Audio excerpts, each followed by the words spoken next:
दोस्तों, एक लड़का था।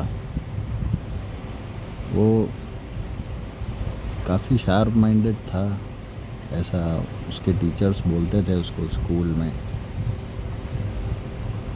साइंस का स्टूडेंट था और उसको डॉक्टर बनने का शौक़ था। उसका सपना था कि वो डॉक्टर बने। तो इसलिए उसने 11th और 12th मैथ्स, साइंस, बायो से करी।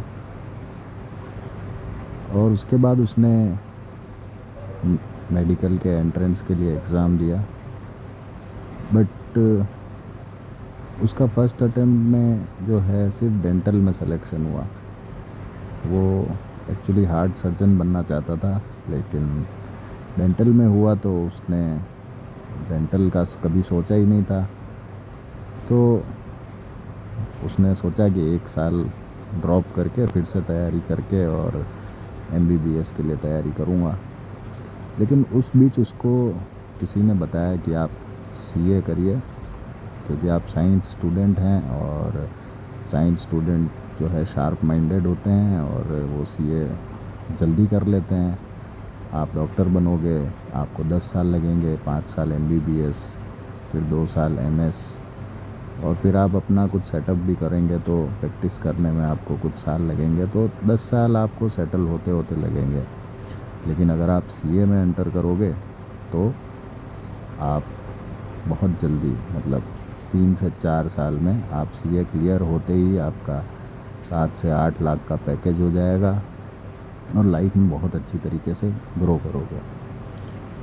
तो जिन भी लोगों ने ये गाइडेंस उसको दिया, आई डोंट नो वो बुरा चाहते थे, भला चाहते थे, या उन्होंने अपना एक्सपीरियंस शेयर किया, कोई गलत इंटेंशन नहीं रहा होगा। अब जो ये बालक था, इसके दिमाग में ये चीज़ आई कि यार बात तो ये सही कह रहे हैं, मेडिकल में तो मुझे काफ़ी टाइम लग जाएगा। और भी जनों से उसने ये सब चीज़ें सुनी और एंड में उसने फिर ये डिसीज़न लिया कि ठीक है, चलो मैं CA ही कर लेता हूँ। और उसने साइंस ड्रॉप कर दी और CA में अपना रजिस्ट्रेशन करा लिया।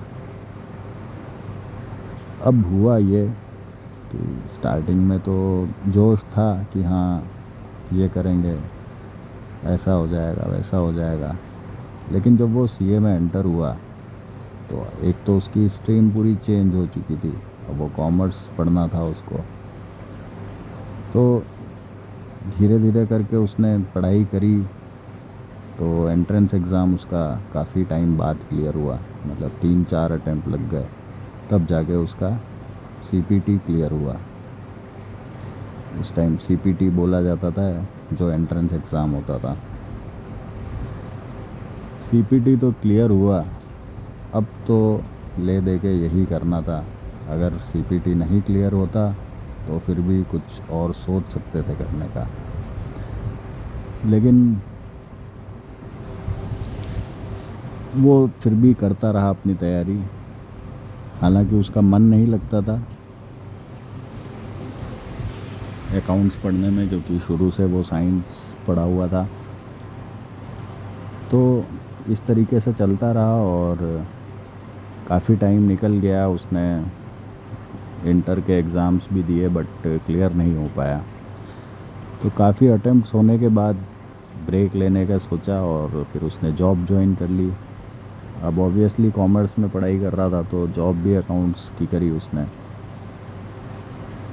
तो दोस्तों, मैं ये आपको बताना चाह रहा हूँ कि कई बार हम सोसाइटी से इन्फ्लुएंस हो करके और अपने दिल की बात नहीं मानते। हम कई बार शॉर्ट रास्ता अपनाने की कोशिश करते हैं, जो कि इस कहानी में हुआ कि उसने सोचा कि 10 साल मुझे करना पड़ेगा, इससे अच्छा मैं 4 साल में सेटल हो जाऊंगा। लेकिन हुआ क्या, वो 10 साल उसको भारी पड़ गए। 4 साल का सोचा।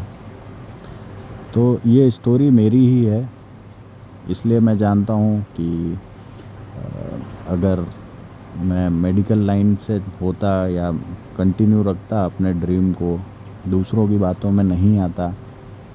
दूसरे तो अपनी राय देते हैं, दुनिया में सब अपनी राय बताते हैं, लेकिन अगर अपना विश्वास दृढ़ हो, अगर मेरा विश्वास दृढ़ होता कि हाँ मुझे डॉक्टर ही बनना है, और मैं दुनिया कुछ भी कहे अपने टारगेट को मैं पकड़ के रखता, तो हो सकता है कि आज सीन कुछ और होता, लेकिन ऐसा नहीं हुआ।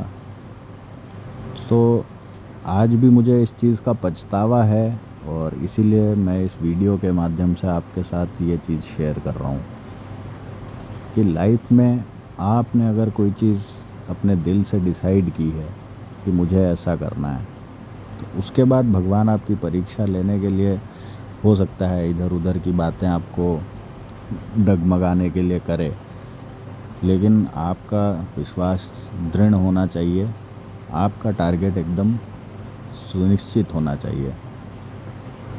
तो ये एक छोटा सा मेरा लाइफ एक्सपीरियंस था जो मैं चाहता था कि आपके साथ शेयर करूं कि अपने टारगेट से कभी नहीं भटकना चाहिए। आपने जो सोचा है, आपने अपने दिल से जो सोचा है, उस चीज़ को पाने के लिए हमेशा लगे रहना चाहिए। लाइफ बहुत सारी परीक्षाएं लेती है, तो उन परीक्षाओं में इसी तरीके से पास होना है आपको।